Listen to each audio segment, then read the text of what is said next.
नमस्कार, आपके साथ में हूं रेशम खान और स्वागत है आप सभी का N27 न्यूज में।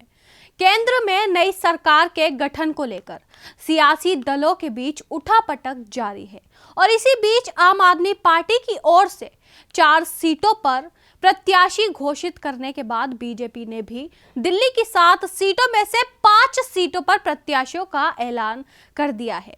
जिन सीटों पर प्रत्याशी घोषित किए गए हैं उनमें नई दिल्ली, दक्षिणी दिल्ली, पश्चिम दिल्ली, चांदनी चौक और उत्तर पूर्वी दिल्ली संसदीय सीट शामिल है।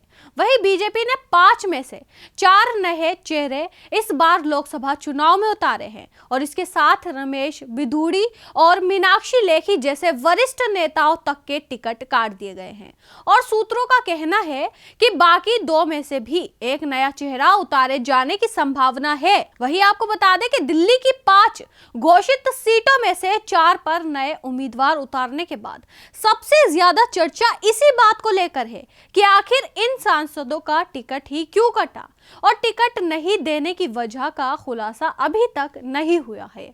और यही वजह है कि लोग इसको लेकर चर्चा सबसे ज्यादा कर रहे हैं। चर्चा होनी भी स्वाभाविक है क्योंकि मीनाक्षी लेखी, रमेश बिधूड़ी, डॉक्टर हर्षवर्धन और प्रवेश वर्मा दिल्ली में बीजेपी के बड़े नाम हैं। वहीं दिल्ली की 7 लोकसभा सीटों में 5 घोषित प्रत्याशी के 4 नए उम्मीदवार नाम सामने आने के पीछे कई कारण जिम्मेदार माने गए हैं। सूत्रों के मुताबिक बीजेपी नेतृत्व रमेश बिधूड़ी और प्रवेश सिंह वर्मा जैसे बड़बोले लोगों को ये संदेश देना चाहती है कि उनके बयानों से पार्टी के हितों को नुकसान पहुंचा है और दिल्ली में भारतीय जनता पार्टी की 100% की स्ट्राइक रेट को बनाए रखने की सियासी रणनीति है। वहीं बीजेपी शीर्ष नेतृत्व ने इस बार 400 का लक्ष्य रखा है और इसीलिए पार्टी भूल से भी गलती नहीं करना चाहती है।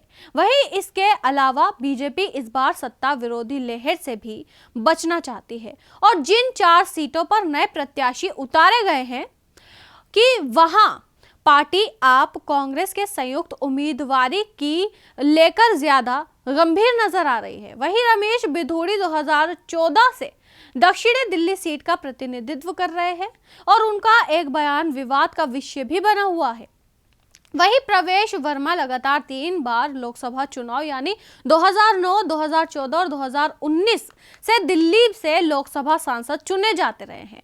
वहीं सूत्रों के मुताबिक मौजूदा सांसदों पर नामों ऐप पर प्राप्त फीडबैक और दिल्ली इकाई ने बदलाव की मांग की थी। वहीं फीडबैक टिकट कटने के पीछे मेन फैक्टर साबित हुई और फीडबैक में युवा मतदाताओं ने बंसूरी स्वराज जैसे फेस को प्रत्याशी बनाने को लेकर अपनी पसंद जाहिर की थी। वहीं आपको बता दें कि बीजेपी शीर्ष नेतृत्व ने 400 सीट जीतने का लक्ष्य रखा है और इसके मद्देनजर बीजेपी ज्यादातर सीटों पर साफ सुथरी छवि और नए नामों के साथ चुनावी मैदान में उतरना चाहती है। तो अभी के लिए इतना ही। देश दुनिया की तमाम खबरों के लिए देखते रहे N27 न्यूज।